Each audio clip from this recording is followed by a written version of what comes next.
I am Emily, and I have an older brother named Benjamin, who is 7 years older than me.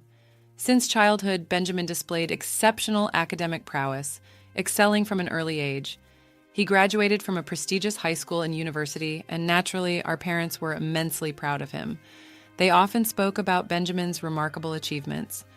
Growing up in an environment where he was expected to excel and constantly praised, Benjamin's personality underwent some changes upon graduating from university and finding a job. He decided to leave our family home, sarcastically remarking, "I can't bear such a mundane life in this house anymore." I'll never forget the wry smile on his face at that moment.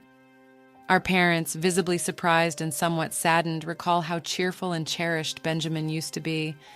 Admittedly, I felt anger during that time. I didn't stand out academically or in sports, and my high school wasn't super prestigious. Still, I valued the bond and love within our family.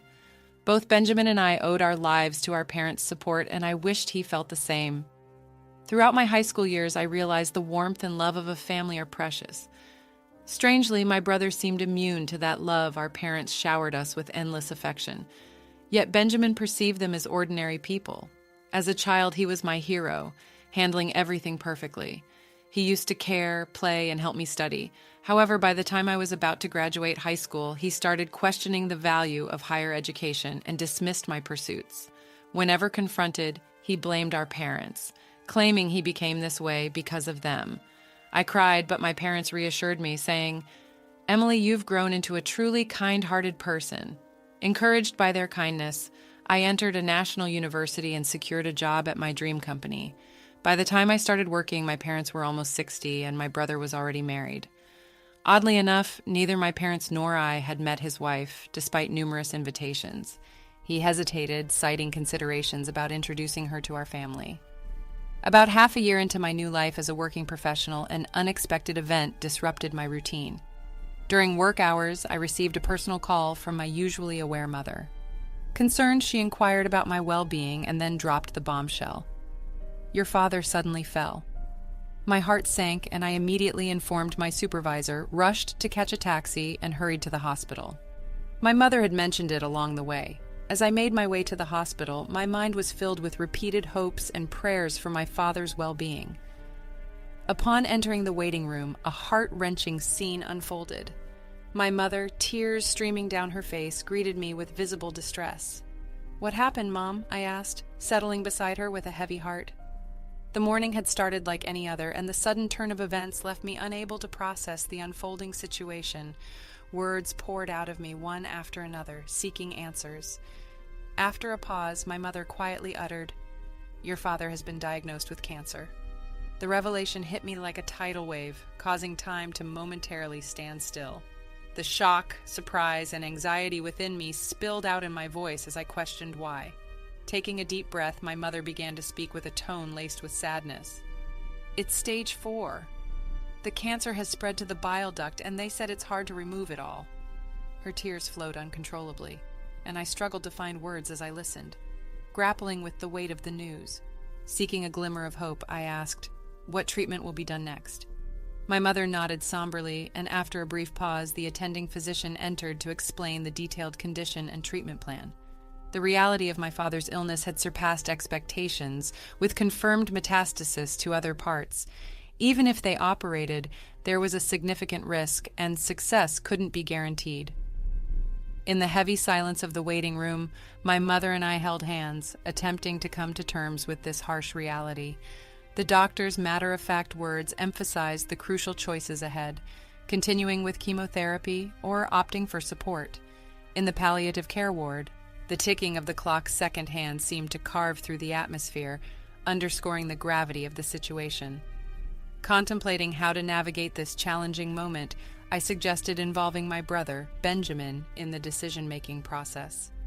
Picking up my smartphone with a forced smile, I informed my mother that I had already attempted to contact Benjamin. However, recalling his past behavior and nature, I sensed a premonition of his reluctance to face tough decisions. Despite his potential resistance, I persevered, believing in the importance of gathering the family's opinions. After numerous attempts, I finally heard my brother's slightly irritated voice urgently and anxiously. I pressed him to understand our father's condition, emphasizing the need for his presence at the hospital. His dismissive response lacked empathy, shaking me to the core. As I reminded him of our father's immense contributions to our family, tears threatened to spill. Confronting my brother's apparent indifference to our father's critical condition, I was stunned by the exchange. I found myself at a loss. Returning to my mother, a look of concern was etched on her face. "What happened?" she inquired. I replied, "It seems he is quite busy now," avoiding the details. My mother sighed deeply, murmuring, "It would have been comforting if Benjamin was here." In the following months, my father chose to spend his final moments in a palliative care ward, and after that decision, he quietly passed away. I informed my brother of the somber news over the phone, conveying the details of the wake and funeral. However, his response was cold, stating, "I'm busy with work, so I can't attend. Please proceed without me." True to his word, he didn't appear at our father's wake or funeral. Even my mother seemed shocked by this fact. She probably never imagined her son wouldn't show up for his father's funeral. Both family and acquaintances expressed their surprise and disappointment at his absence. After the funeral, when a moment of quiet settled among the family, my mother exhaled deeply, muttering to herself, "He didn't come." I took her hand and said firmly, "Mom, let's not worry about him anymore. We have to let him walk his path. For now, let's cherish our memories of Dad." In response, my mother tightly squeezed my hand and smiled, saying, "Thank you." Unbelievably, the next day, my older brother suddenly appeared at the apartment where we live. When I opened the door, his expression was different from usual, filled with urgent restlessness. Stepping inside, he demanded without any greeting, "Where is the inheritance Father left behind?" Shocked by his demand, I emotionally retorted, "Seriously? Someone who didn't even show up at the funeral, and now you're saying this?" Visibly irritated, my brother snapped, "Kids should stay quiet." "Hey, did you love and enjoy the story? Take a moment to like and subscribe for more." Instantly tensing the atmosphere, my mother stepped forward to calm the situation, explaining, "Apart from this apartment, your father didn't leave much behind." "There's no way that's true," retorted my brother in frustration. Barely concealing his anger and remaining calm, my mother placed my father's passbook on the table for him to see. Flipping through it, it became clear that all the savings our father had were transferred to a different account. "What is this all about?" my brother exclaimed in surprise. Gently, my mother replied, "Your father had instructed me to move all the money to my account earlier. Also, this apartment's name has been changed, and now it's in my name." Taken aback, my brother was at a loss for words. He merely clicked his tongue in frustration and left. As we watched his departing figure, we were once again filled with admiration and gratitude for our father's foresight and his plan to protect the family. A few months later, my mother suddenly fell, and she was immediately taken to the hospital. It was completely unexpected, and the family was filled with shock and concern. The diagnosis revealed that she had pneumonia, and it was in a more advanced stage than we thought. I recalled that she had been coughing slightly lately, and when she visited a small clinic, the diagnosis was a minor cold. Relieved by this news, we didn't think much of it. However, more detailed examinations at a major hospital revealed a much more severe condition, giving her only about 3 months to live. Hearing this news left me speechless, as it seemed unimaginable, especially considering how healthy she appeared. Tragically, just a few days after the 3-month mark, my mother quietly passed away, leaving a space filled with indescribable stillness and sorrow. Filled with guilt and grief, I questioned why I didn't notice sooner, and why I didn't take her to a bigger hospital immediately. Even after learning about my mother's pain, there was no sign of my brother coming to our house. My aunt, my mother's sister, and I handled the arrangements for the wake and the funeral. Understandably, my brother's absence was a significant shock for my aunt, just as it had been during our father's funeral. However, expecting or saying anything to my brother felt meaningless given his past actions. A few days after the funeral, as my aunt and I were sorting out the heirloom, my brother appeared again, accompanied by his wife, whom we were meeting for the first time. He bluntly inquired about our mother's inheritance, assuming she must have left something. Shocked and dumbfounded, my aunt stared at him in disbelief. The most astonishing part was that beside my brother stood his wife, my new sister-in-law, who neither met our eyes nor greeted us. She just stood silently next to my brother. Even more shocking was that my brother didn't even visit our mother's grave. Trying to maintain calmness, I suggested, "Brother, please at least pay your respects to our parents. Visit Mom's grave." However, he responded dismissively, "Does that even mean anything?" He quickly followed up with, "By the way, how much of Mom's inheritance is left?" At that moment, my aunt's expression changed drastically. In a voice filled with anger, contrasting with her usual warmth, she sternly admonished Benjamin, "How can you think of such things at a time like this? Emily is managing the funeral on behalf of both of you, putting in all her effort. Shouldn't you act with a bit of gratitude, thinking of your parents?" However, my brother completely ignored our aunt's anger, responding dismissively, "Auntie, it's none of your business. Don't interfere." With demands made by both my brother and sister-in-law, the atmosphere in the room became cold and tense. Behind my brother, his smiling sister-in-law remarked, "Of course, I remember your name, Emily. Do you plan to keep all of your mother's inheritance for yourself?" "Sorry, but we can't allow that. This apartment is so lovely. I think it's perfect for us." I never imagined that my brother and his wife would make such audacious demands. "Why should I have to leave for the sake of both of you?" I asked, my voice quivering. Undeterred, my sister-in-law continued, "This apartment has just been renovated and its location is amazing. It's close to the station and there are plenty of shops, so we'll be living here." My anger reached its peak and I couldn't hold back. "Big brother, all you care about is the inheritance. What are you thinking?" Turning away, my brother let out a heavy sigh, remarking, "Such vulgar behavior. Do you think raising your voice solves everything? We'll be back here in 3 days. Have everything ready to move out by then." With those words, their intentions became crystal clear. A mix of my anger and sadness bubbled up, and I couldn't stop my tears from flowing. However, this wasn't just a one-time event. Determined, I wiped my tears. My aunt gently tapped my shoulder and handed me a letter. The delicate handwriting of my mother adorned the envelope's surface. "What's this, Auntie?" I asked, carefully opening the envelope. "Your mother entrusted this to me for a just-in-case scenario. She told me to give it to you at the right moment," my aunt said, tears forming in her eyes. Unfolding the paper inside, my mother's beautiful handwriting filled the page. "To my precious Emily, if you are reading this letter, it means I'm no longer in this world. I'm truly sorry for our parting." Warmth filled my eyes and tears began to flow. "You might have Benjamin visit the house concerning the inheritance, but don't worry. Everything that your father handed down to me is now yours." I was at a loss for words. I had no idea my mother had thought this far ahead and prepared everything in advance. "I'm sorry for suddenly leaving you alone, but I'm at peace because I've seen how much you've grown into a wonderful person. While learning is essential, it's not everything. The kindness and compassion you learn through your interactions with people are what I believe holds the most value. Your father and I were genuinely happy to see you grow up with such a warm heart until our last days. Words can't express just how proud we are of you. I truly want to express my heartfelt gratitude. Thank you." Overwhelmed, I read on, deeply moved. Mom's words before me blurred with my tears, but I was determined to take in every sentiment my mother had conveyed and continued reading. "After your father passed away, following his wishes, I secretly changed the apartment's ownership to your name. I'm sorry for using your seal without permission, but it was both your father's and my wish. Please don't be angry. Life has its ups and downs. Even when things get tough, we want you to persevere and live your life fully. So stay strong and find your happiness." The letter ended there, tears streaming down my face, wetting the paper. My aunt, standing next to me, pressed her eyes and shared tears alongside me. "Your sister truly cared about you. In her heart, you were a treasure," my aunt said gently, holding my hand. From the envelope, a bank book in my name emerged. It seemed like something my mother must have secretly made in the past. To my surprise, when I opened the bank book, a substantial amount was recorded. I felt that this was probably the inheritance from my father that my mother had saved for me.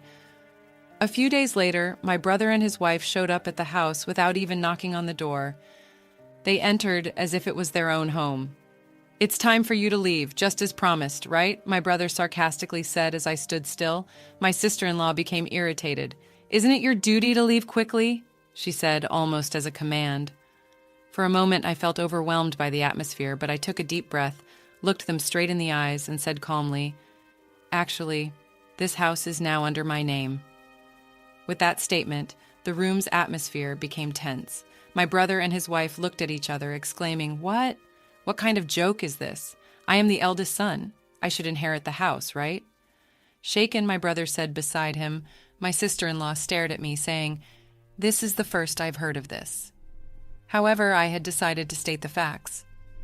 "The house and the inheritance are all managed under my name, so there's nothing to divide," I stated firmly. My brother frowned. "Then hand over half of that inheritance to us," he demanded. But I questioned, my face turning red. "This money was left for my future and to ensure that I take care of the house. You always look down on me, and now you're asking for money. What changed?"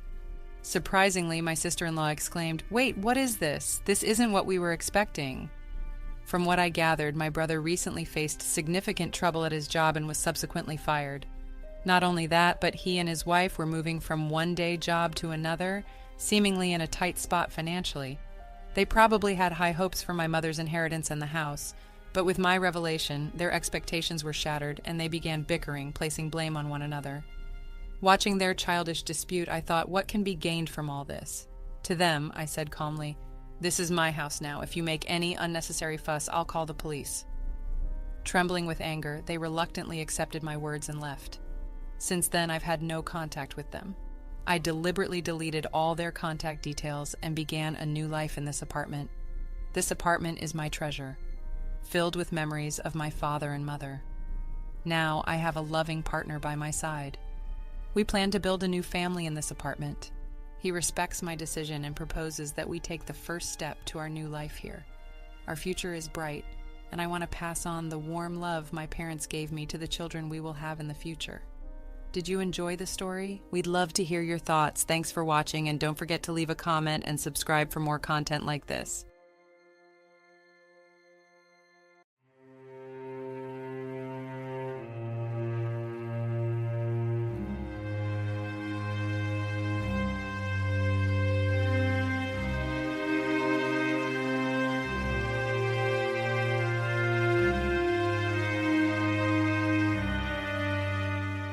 All right, everyone's presentations are done.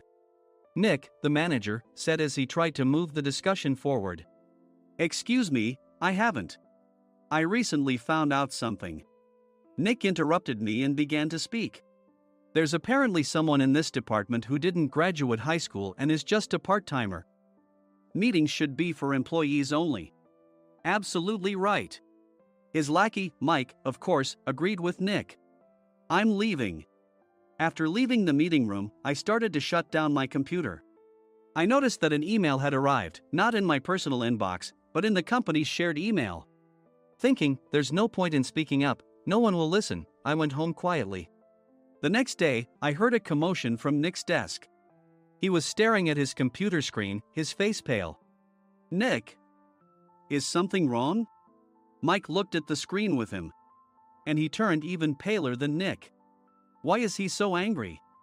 Knowing the reason for Mike's distress, I thought to myself, serves them right. My name is Adam. My mother passed away when I was in the 9th grade, and I was raised by my father. Well, you could hardly call it being raised. After my mother passed, my father changed. He drowned his sorrows in alcohol, and though he still went to work, he squandered our living expenses on horse racing. Because of that, I had to start working part-time as soon as I entered high school. Every month, I went to the convenience store with bills in hand that couldn't be auto-deducted from my father's account. Even though I endured it because I didn't want to be alone, I reached my limit in my second year of high school and dropped out. I found a live-in job at a distant inn. Thank you for everything.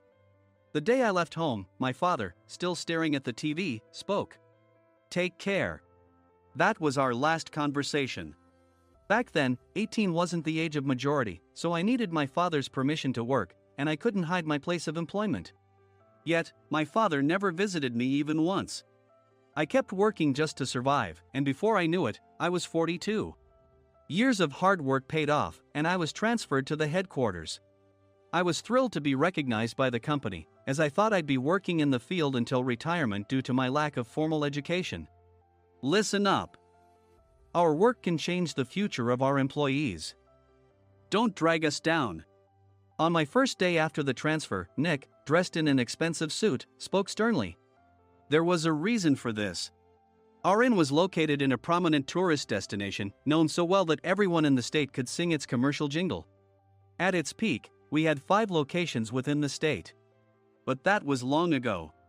Due to financial difficulties and aging facilities, only the place where I had worked for many years and the original establishment remained. I was prepared to lose my job anytime, but now there was a glimmer of hope. With the rise of social media, the tourist area where the inn was located started gaining attention again. Depending on how hard the sales department, where I was transferred, worked, we could either thrive or be forced to give up this prime location to the new hotel chains continuously popping up. For Nick, who had switched careers from another industry to strengthen our sales, this was a battle he couldn't afford to lose. I understood why he had to be strict. "I will do my best." Nick sneered at my enthusiastic declaration. "Did you not hear what I said?" "I'm sorry." I thought I was listening carefully. Out of habit from years of customer service, I apologized reflexively, though I had no idea what had offended him. Someone was watching me with a smirk. In this department, there are those who are expected to excel and those who have been shoved here because they have nowhere else to go. You are the latter. It was Mike, the section chief. He's 7 years younger, at 35. But he was called to headquarters much earlier than I was and had been moving around within the headquarters ever since. I'm not jealous, but I can't accept that he's my boss. Graduating from a prestigious university, he has an unusually high pride and caused many problems as a newbie, making things very difficult for me when I was the front desk leader. When I found out Mike was transferred to the sales department a month before me, I was disheartened. Mike is right. With just a middle school diploma, there's not much you can do. Don't even think about achieving results. As if I didn't exist, Nick remarked, "I'm thirsty."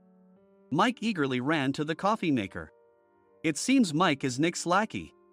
I regretted being happy about my transfer to headquarters, wishing I had stayed on site forever.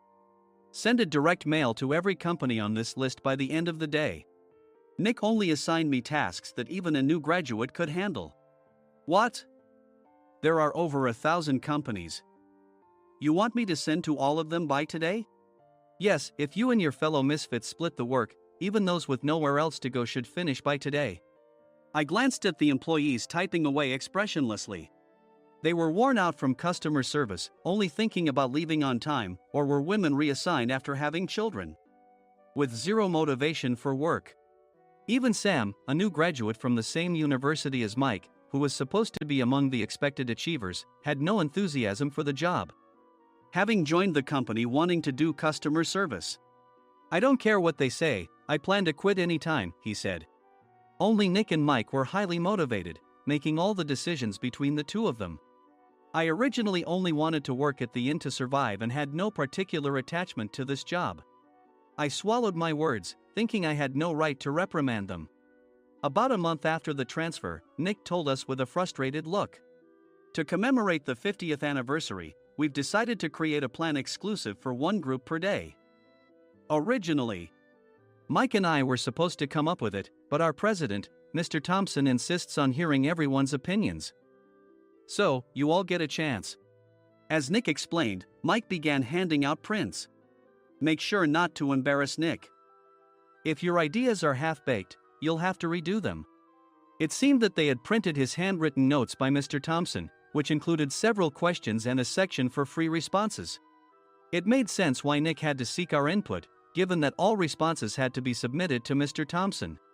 We were given a week to think about it, and a meeting was scheduled to compile our ideas. My plan is to let guests enjoy both the old and modern America. Nick began the presentations. Guests would watch a master confectioner at a nearby traditional sweet shop make sweets in front of them. The welcome drink would be premium tea in a bottle. Nick's plan was certainly attractive. After his presentation, Nick called on us to present in the order we were seated. Just as I stood up for my turn. "All right, everyone's presentations are done." "Excuse me, I haven't. I recently found out something." Nick interrupted me. "There's someone in this department who didn't graduate high school and is just a part-timer." He was likely talking about me. I joined the company as a part-timer and was made a full-time employee when I turned 20. That was 20 years ago, so Nick and Mike probably had no chance to know until recently. Meetings should be for employees only. Absolutely right. After that, Nick kept creating opportunities to solicit everyone's opinions, purposefully excluding me from speaking. The meeting unexpectedly heated up and went past the scheduled end time. A few people asked to leave, and the discussion continued with the remaining few. Still here? Normally, you'd leave in that situation. Though I had no attachment to the job initially, hearing kind words from customers made me want to make them happier. For someone like me, with nowhere to go, the inn was my home and customer service was my life. I felt pathetic about my current self. I'm leaving. I left the conference room and started shutting down my computer. I noticed an email had arrived, not in my personal inbox, but in the company's shared email. Thinking no one would listen to what I had to say anyway, I quietly went home. The next day, while preparing the DM as instructed, I heard a commotion from Nick's desk. In his haste to stand up, he hit his knee on the desk. He stared at his computer screen, his face pale. "Nick! What's wrong?" Mike, thinking he should be the first to rush over, approached Nick while still wearing his coat. He peered at the screen with Nick. And he turned even paler than Nick. Why is he so angry? Who is responsible for this company? Nick, more irritated than ever, asked, and Mike answered without checking. Probably Sam. Sam wasn't there because he was attending a morning training session for new hires. Nick gave up on getting angry and returned his gaze to the screen. They were looking at an email that arrived right after the end of the working day yesterday. Apparently, no one, including me, had checked it before leaving. The email was from a large company that used us for their annual employee trips. The president and executives of that company also frequently used our services personally. President of the company, Mr. Mason himself, had declared that neither he nor his company would ever use our services again. Well, some companies cancel their employee trips or stop using our services due to financial struggles. Let's just move on. Mike kept wiping the sweat from his forehead with a handkerchief. Knowing why Mike was so agitated, I quietly watched their interaction. Do you know how much revenue we get from that company? We can find other guests to fill the rooms, but we'll lose the banquet costs, gift shop revenue, rental car fees, and more. Moreover, the gifts were supposed to be prepared by the traditional confectionery shop involved in Nick's proposed plan. If it's known that we incurred such a huge loss at this critical time, Nick's position in the company would be jeopardized. Nick took a deep breath, seemingly trying to calm himself. All right, Mike. Go to New York right now and apologize to Mr. Mason. What? You're coming with me, right? I have urgent work to do. I trust you, which is why I'm entrusting this to you. Please. Mike, believing Nick's sincerity, agreed with a determined look on his face, saying, yes. That's Nick for you. Even if Mike went to apologize, Nick would shift all the blame onto him if the client didn't change their mind. Well, it was Mike's fault to begin with, so it served him right. About 3 hours later, Sam answered a call from somewhere and repeatedly apologized, saying, I'm very sorry. Everyone watched to see what was happening.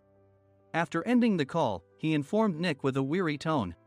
When Mike arrived at the client's company, he only made things worse, further infuriating Mr. Mason. He was demanding, get his boss here immediately. It was no wonder Sam was exhausted, dealing with such a call right after returning from training. What is that idiot doing? All right, Adam, you're coming with me. If sacrificing Mike didn't work, then I must be next. Normally, I'd want to refuse at all costs, but I saw an opportunity in this situation. If I can be of assistance, I'd be happy to join you. I obediently followed Nick, and we flew to New York. When we introduced ourselves at the reception, it became clear how serious the situation was, as the receptionist personally escorted us to the president's office. Angry voices leaked through the door, making both Nick and me uneasy. Excuse me. I'm Nick, the supervisor. I understand my subordinate has caused you trouble, and I deeply apologize. Nick, with his experience in the corporate world, knew enough to offer an apology before excuses. However, his customer service skills left much to be desired. I sighed as I saw Mike trembling like a small dog in the corner of the room. What kind of training are you giving your subordinates? Mr. Mason glared at Nick with a red face. The intensity of his gaze made even Nick take a step back. Regrettably, I joined this company only 2 years ago and was unaware of Mike's issues. I should have identified his shortcomings sooner. Indeed. I should have realized sooner. No sensible person would come to apologize and then give a lengthy presentation on the drawbacks of not using their in. Nick froze, his mouth slightly open. Suspecting the worst, I picked up the documents that had fallen to the floor. It seemed Mike hastily prepared these documents on the plane, listing the disadvantages. Disadvantage 1: if you change the venue for the company trip, employees might suspect it's for cost-cutting reasons, leading to a negative impression. Reading it aloud half-jokingly, Nick snatched the papers from my hand and checked the contents with a furious expression. Among the stack of documents was a receipt from a nearby convenience store's copy machine. I felt a pang of dread, hoping he hadn't shown the receipt as well. What do you think he said when I asked what kind of nerve he had to do this? I'm very sorry. Faced with the dire situation, Nick must have thought there was nothing left to do but apologize. In a voice smaller than I'd ever heard from him, he uttered words of apology. He said, "I'm a Harvard graduate. I don't believe I said anything wrong." Mike! What have you done? Forgetting his plan to pin the blame on Mike, Nick yelled loudly, even in front of Mr. Mason. "I didn't do anything wrong." "You're still saying that? Look at him." Mike pointed at me with a shaking hand. "I was assigned to headquarters in my 20s and now I'm a section chief. This guy only made it to headquarters at 42. Everything I've done proves I was right. So why are we losing the contract?" Having said his piece, Mike collapsed to the floor. "Of course. You were sent there because you had nowhere else to go." Mike never expected to hear such words from someone he looked down upon. He lunged at me, and Nick hurriedly stepped in to stop him. "Mr. Thompson told me Mike is a quick thinker, and to take good care of him." There's no way he was pushed aside. "Don't make things worse here. He didn't say quick thinker, he said only quick-witted, didn't he?" I don't remember that part." I recalled the many troubles Mike caused when he was a newbie. When Mike was on the front line, his pride was so high that he never apologized to customers. Customer service, especially in our job, doesn't work alone. It brings both good and bad situations.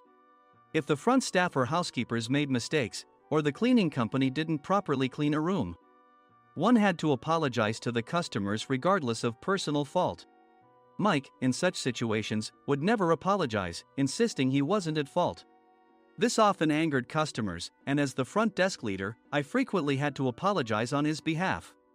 He caused complaints and disrupted operations, which is why he was quickly moved to headquarters. In departments where he didn't interact directly with customers, his quick thinking was beneficial and things went well. But it seemed his flaws were starting to show. Corporate reservations are supposed to be entered into the system by the sales representative. But a quick check yesterday revealed that more than 10 items were missing from the client's reservation. The handover document clearly stated what needed to be prepared. Why didn't you enter it into the system? Why do we have to give them special treatment? Filling rooms near the banquet hall, setting up all the food in advance. Specifying the brand of wine, they're too demanding. No wonder he always angered customers, I thought, feeling a headache coming on. Grouping them in rooms near the banquet hall is for our benefit too. It makes it easier for the staff to set up beds and serve breakfast since everyone's schedule is synchronized. As for the other requests, Mr. Mason suggested them to lighten our load. I didn't know that. Nick finally seemed to realize that Mike was the one who had angered the client. What did you say to them? I just told them we wouldn't give them special treatment anymore. We shouldn't waste effort on things that don't bring in money.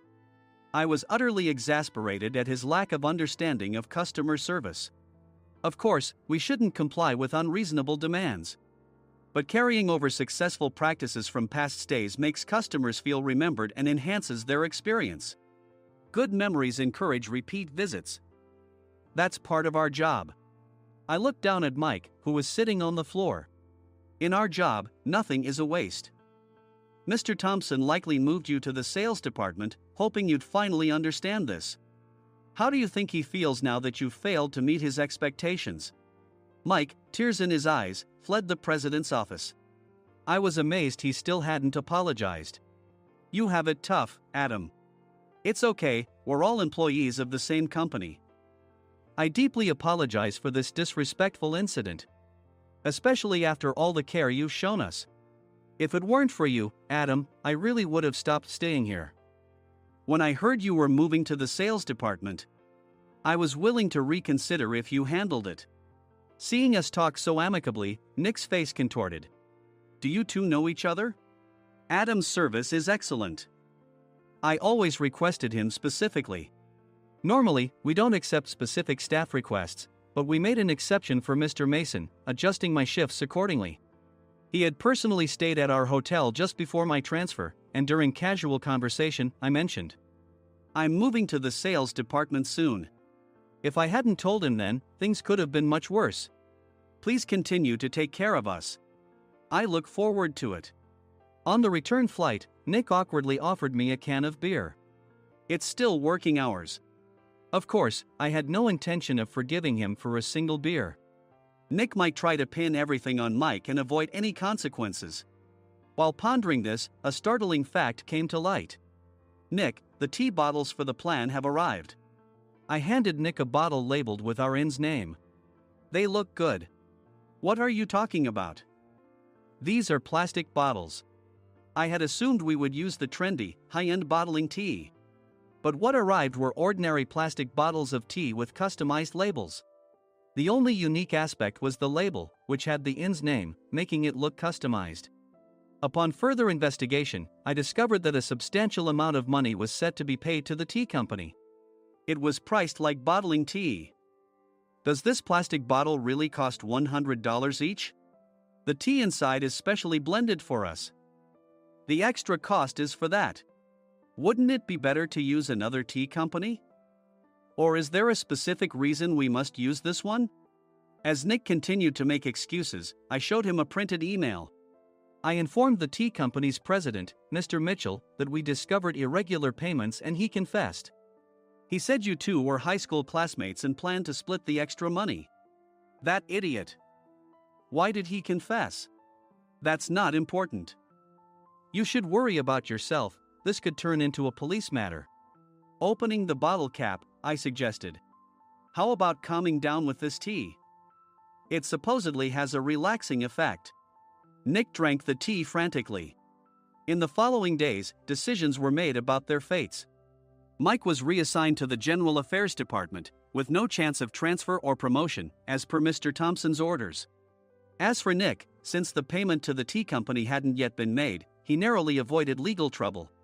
Instead, he was encouraged to leave the company, and to avoid further complications, Nick submitted his resignation. Rumor has it that connections between HR departments have made it difficult for him to find new employment. Even though it was good to have those two gone, something unexpected happened in the sales department. Everyone became motivated and united in refining the 50th anniversary plan. In the end, my plan was adopted. We collaborated with the Tourist Information Center to provide personalized guides. The plan, tailored to the number of guests, was truly special for the 50th anniversary. "Hey, is Adam's family coming to stay?" I immediately booked that special plan for my family. Sam noticed it on the reservation list and quickly picked up on it. "Yes, I'm inviting my father." "That's great. I might invite my parents too." I lacked the courage to face my father just as Adam. But here, with the confidence Mr. Mason praised, I felt ready. The 50th anniversary plan was a perfect opportunity to reconnect with my father. I hoped to bring back the days when we could laugh together as we once did.